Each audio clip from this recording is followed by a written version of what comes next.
नमस्कार, मैं श्यामगिरी। आप देख रहे हैं टीवीटीएफडी इंडिया। टीवीटीएफडी इंडिया में आप सभी दर्शकों का स्वागत है। बंगाल के अंदर ममता बनर्जी की पार्टी टूट करके भी ममता बनर्जी तो संभलने की कोशिश कर रही हैं, लेकिन जो 20 सांसद बागी, उनका कोई ठिकाना अभी तक निश्चित नहीं हो पा रहा है। वह इतने बड़े संकट में फंसे हैं कि कौन फिर वापस आए और कौन ना आए, और एक ऐसी पार्टी में अपने आप को शामिल कर लेना, विलय कर लेना, एनसीपीआई, जिसे कोई न तो जानता है न मान्यता प्राप्त है।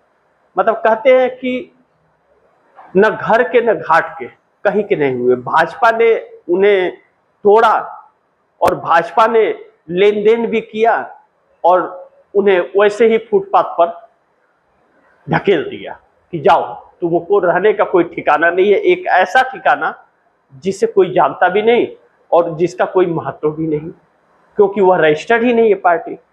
और अगर न्यायपालिका से तुम बच गए तो ठीक, और नहीं बचे तो अपनी संस्था से जाओ।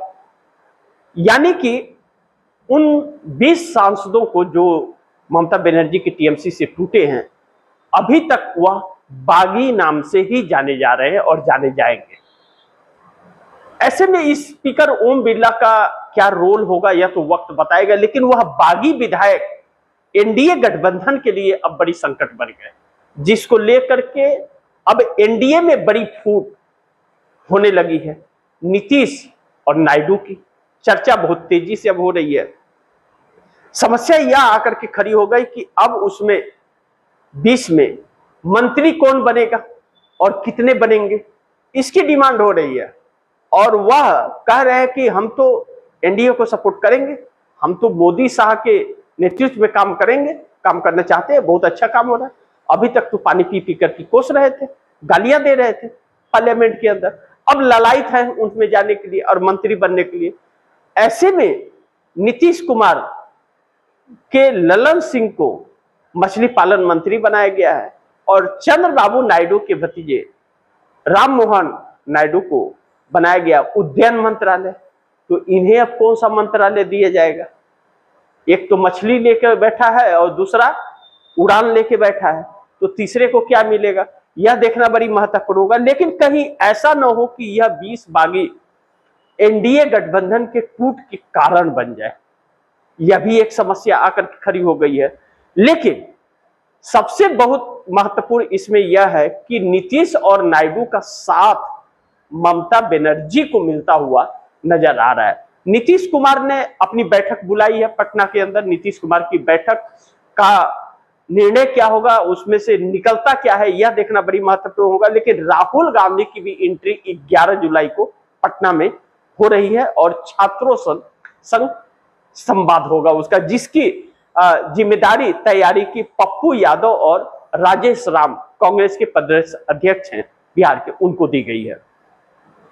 अब इसमें अलग अलग अटकलें लगाई जा रही है कि नीतीश कुमार से मुलाकात होगी, ये है वो है, लेकिन नीतीश कुमार से मुलाकात होगी अभी ऐसा कुछ कह नहीं सकते, लेकिन संभावनाओं से इनकार भी नहीं कर सकते, क्योंकि नीतीश कुमार अब बहुत ही एक्शन में है। नीतीश कुमार की बैठक एमएलसी, विधायक, सांसदों के सबके साथ हो रही है, क्योंकि 85 विधायक और 12 सांसद उसमें रहेंगे। और उत्तर प्रदेश चुनाव को लेकर के भी सक्रियता नीतीश कुमार के अंदर नजर आ रही है कि उत्तर प्रदेश में एनडीए से अगर सीट नहीं मिला तो एनडीए से अलग होकर के चुनाव लड़ेंगे नीतीश कुमार। और ऐसा ही बयान चिराग पासवान ने दिया कि देखो भैया, हमको तो चुनाव लड़ना है, एनडीए साथ रहता है तो ठीक है, नहीं तो एनडीए छोड़ के हम लड़ेंगे, लेकिन लड़ेंगे जरूर। यानी कि अब जीतन राम मांझी, उपेंद्र कुशवाहा भी इसमें सक्रिय होते जा रहे हैं। ऐसे में भारतीय जनता पार्टी के लिए मुश्किलें उत्तर प्रदेश में इसलिए भी हो सकती है कि उत्तर प्रदेश का कुनबा वैसे भी बड़ा है। ओम प्रकाश राजभर, संजय निषाद, जयंत चौधरी, अनुप्रिया पटेल और भी अगड़म मगड़म छोटे छोटे बहुत से कुनबे हैं, और उसी में बिहार का कुनबा अगर जुड़ जाएगा तो मोदी और योगी के लिए समस्या होगी। योगी के साथ वैसे ही तालमेल नहीं बन पा रही है अमित शाह की, उसमें 2-3 धारे चल रहे हैं, एक मोदी का धारा, एक अमित शाह का धारा, एक योगी का धारा। उसमें भाजपा का क्या होगा यह वक्त बताए। ऐसे में उत्तर प्रदेश राम मंदिर को लेकर के 200 करोड़ की चोरी पकड़ ली जाए और इसकी चर्चा होने लगे तो फिर भारतीय जनता पार्टी के लिए दिक्कत होता है कि चौकीदार चोर है, यह कहने पर कोई शक नहीं होता। लेकिन अब इस बीच ममता बनर्जी को जो सहारा कांग्रेस का मिल रहा है वह बड़ी महत्वपूर्ण है। राहुल गांधी और पूरी कांग्रेस इंडिया गठबंधन इस वक्त ममता बनर्जी के साथ खड़ा हुआ है और राहुल गांधी ममता के साथ जिस मजबूती से खड़े हैं और इंडिया गठबंधन जिस तरह से एक हो गया है, एक स्वर गुजरा है, चाहे वह अखिलेश यादव हो, ममता बनर्जी हो, चाहे वह शरद पवार हो, चाहे फिर वह उद्धव ठाकरे हो।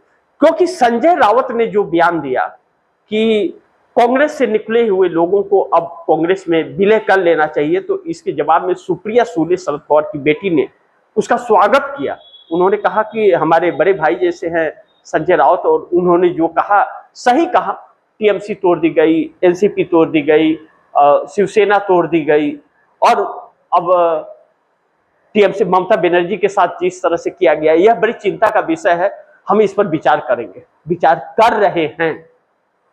एक पॉजिटिव, अखिलेश यादव ने उत्तर प्रदेश में कहा कि अगर 27 का चुनाव आखिरी चुनाव हो सकता है अगर भारतीय जनता पार्टी जीत गई। इसका भी सभी ने स्वागत किया, चाहे शरद पवार का हो, कांग्रेस हो, चाहे उधर से उद्धव ठाकरे के संजय राउत हो, सबने स्वागत किया इसका भी। तो एक सुर निकलता हुआ नजर आ रहा है, एक सुर निकलता हुआ नजर आ रहा है, तो ताकतें भी एक होती हुई नजर आ रही है। और ऐसे में राहुल गांधी अब सड़कों पर निकल पड़े हैं। ट्रेन से कहा जा रहा है कि ट्रेन से की जो तस्वीर साझा की है राहुल गांधी ने, और जिस तरह से ट्रेनों में भीड़ हो रही है, रेल मंत्री के ऊपर बहुत बड़े सवाल खड़े हो रहे हैं कि इतनी ट्रेनें चल कहाँ रही है वो। यानी कि ट्रेनों का अलॉट तो किया जाता है लेकिन ट्रेनें चल नहीं रही है, सुविधाएं नहीं मिल रही है। लेकिन हम आते हैं मूल अंश की तरफ कि ममता बनर्जी के उस 20 सांसदों में अब तीन सांसद कमबैक करते हुए नजर आ रहे हैं। वह 20 पूरे नहीं हो पा रहे हैं और 20 स्पीकर ओम बिरला के पास पहुंचे भी नहीं। अब बड़ी महत्वपूर्ण है कि जब नहीं पहुंचे तो उनकी सदस्यता जाएगी। कपिल सिब्बल ने यह बयान दिया है। कपिल सिब्बल ने भी यह कहा कानूनन यह उस पार्टी के लिए भी एक्सेप्टेबल नहीं हो सकते हैं पार्लियामेंट के लिए, और यह 2/3 भी नहीं है, इसलिए इनकी सदस्यता जानी तय है। और बागी गुट बोल करके पार्लियामेंट में बैठ नहीं सकता है एक मान्यता प्राप्त पार्टी। तो क्या अब भारतीय जनता पार्टी अपने में शामिल कर लेगी? तो 2/3 नहीं है। फिर यूसुफ पठान संकट में आ गए हैं। तो यह अलग अलग चीजें चल रही हैं, लेकिन ममता बनर्जी इस संकट से निकलने का भरपूर रास्ता अपना रही है और ममता बनर्जी अपना सिंबल और पार्टी बचाने में कामयाबी हासिल कर ली है। अब उनका पार्टी और सिंबल कोई नहीं छीन पाएगा, क्योंकि सबके पोल खुल चुके हैं और आधिकारिक तौर पर देश के दुनिया के सामने खुल गए।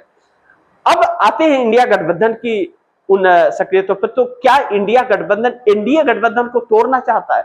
जी बिल्कुल नहीं। एनडीए गठबंधन टूट करके इंडिया गठबंधन से मिलना चाहता है। अब ऐसे में चंद्रबाबू नायडू बिल्कुल भी अब नरेंद्र मोदी से कंफर्टेबल नहीं है, अभी तक जो कंफर्टेबल थे। नीतीश कुमार यह जानते हैं कि भारतीय जनता पार्टी अब वह पार्टी नहीं रह गई जिसके ऊपर रत्ती भर भी भरोसा किया जा सके। यानी कि अब भारतीय जनता पार्टी भरोसे के लायक नहीं है। ममता बनर्जी के 20 सांसदों को तोड़ना या नरेंद्र मोदी की कहीं आखिरी भूल तो नहीं हो जाएगी?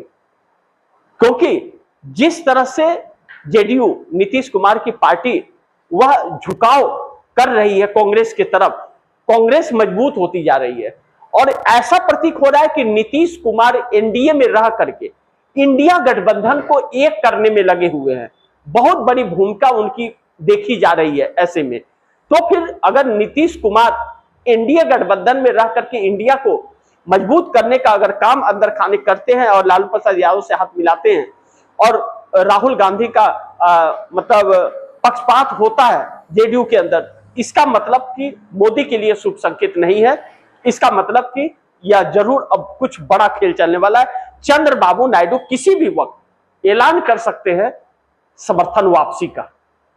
क्योंकि अब चंद्रबाबू नायडू समझ गए। और जिस तरह से बागी गुट ने मंत्री पद पर दावेदारी वो लोग ठोक रहे हैं, अब नीतीश नायडू उनसे कद छोटा हो गया है, क्योंकि उन बागियों का कद जो है 20 का अगर है, तो इन लोगों का 16 और 12 का है, तो कद छोटा हो रहा है। कद छोटा हो रहा है तो नरेंद्र मोदी जैसा व्यक्ति जो फूटी आंख भी नहीं ताकता है किसी की तरफ, जरूरत ना पड़े, तो वैसा नजरअंदाज कर सकते, तो वह दिन ना आए इसके पहले मोदी का साथ ही छोड़ दो। तो चंद्रबाबू नायडू पहले शख्स हो सकते हैं एनडीए गठबंधन से बगावत करके जो समर्थन वापस लेकर के अलग होने का। 2018 में भी उन्होंने ऐसे ही किया था। तो ऐसे में चंद्रबाबू नायडू को कोई फर्क नहीं पड़ेगा। चंद्रबाबू नायडू को इसलिए फर्क नहीं पड़ेगा कि 2/3 बहुमत से उनकी सत्ता है और उन्हें 360 करोड़ कौशल विकास परियोजना के घोटाले में क्लीन चिट मिल चुकी है मोदी की ईडी से। तो इसलिए मोदी कुछ बिगाड़ तो नहीं पाएंगे, लेकिन आंध्र प्रदेश से मोदी का वजूद खत्म हो जाएगा। फिर भारतीय जनता पार्टी को अपने पैर जमा पाने बड़ी मुश्किल हो जाएंगे। गलती 20 सांसदों को तोड़ करके तो किया है मोदी ने, इस बात से इनकार नहीं कर सकते। अब आने वाला वक्त क्या गुल खिलाएगा यह देखना बड़ी महत्वपूर्ण होगा। जगन मोहन रेड्डी कांग्रेस में विलय करने जा रहे हैं, इस तरह की चर्चा चल रही है कि सब कुछ तय हो चुका है, सिर्फ ऐलान करना बाकी है और कांग्रेस से ही निकले हुए हैं। तो फिर चंद्रबाबू नायडू के लिए और भी मुश्किलें आंध्र प्रदेश के अंदर पड़ रही है।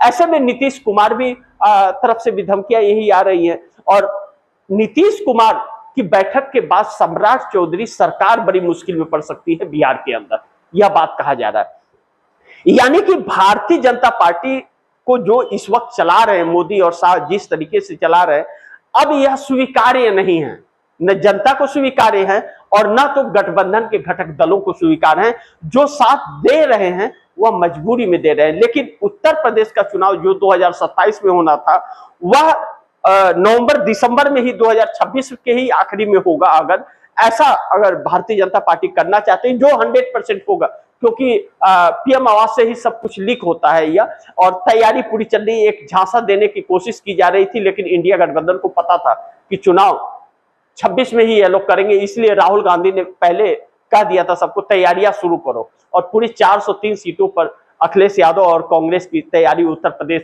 पंजाब, उत्तराखंड हर जगह चल रही है, इसमें कोई शक नहीं है। तो फिर ऐसी परिस्थिति में देखना बड़ी महत्वपूर्ण होगा कि क्या नरेंद्र मोदी के साथ अब क्या होता है, क्योंकि 20 के चक्कर में 37 नाराज कर दिए हैं इस वक्त नरेंद्र मोदी, क्योंकि एकनाथ शिंदे भी तोड़े जा रहे हैं। और उद्धव ठाकरे के 7 सांसदों में एक सांसद दिल्ली मोदी के मंत्री से मिलने आया और उसी ने सारा पोल खोल दिया। भारतीय जनता पार्टी तोड़ने की कोशिश कर रही है। ऐसे में उद्धव ठाकरे ने भी बैठक बुला ली है। अब जिस तरफ मोड़ जा रहा है, इंडिया गठबंधन के जो छोटे छोटे दल हैं सब अपने संसदीय दल का विलय कांग्रेस में करने की तैयारी में जुटे हुए हैं। ऐसे में कांग्रेस की संख्या बड़ी भारी होने वाली है। तकरीबन यह संख्या जाकर के 150 से 125 के आसपास पहुंचने वाली है सांसदों की, जो नरेंद्र मोदी के लिए बहुत बड़ा संकट होने वाला है। इस बात से इनकार नहीं किया जा सकता। थोड़ा इंतजार कीजिए, बहुत कुछ तस्वीरें सामने आने वाली है। यह सरकार शिक्षा स्वास्थ्य पर बात नहीं करती, लोगों के बेरोजगारी पर बात नहीं करती, महंगाई पर नहीं बात करती, सिर्फ तोड़ फोड़ और सत्ता बचाए रखने की जो चाल इसकी है वह चाल अब फेल होने वाला है। बाकी आप दर्शकों की क्या राय है, क्या सुझाव है, कमेंट बॉक्स में जरूर दीजिएगा। इस खबर को ज्यादा से ज्यादा शेयर कीजिए, अपने दोस्तों को भी कहिए आगे शेयर करें।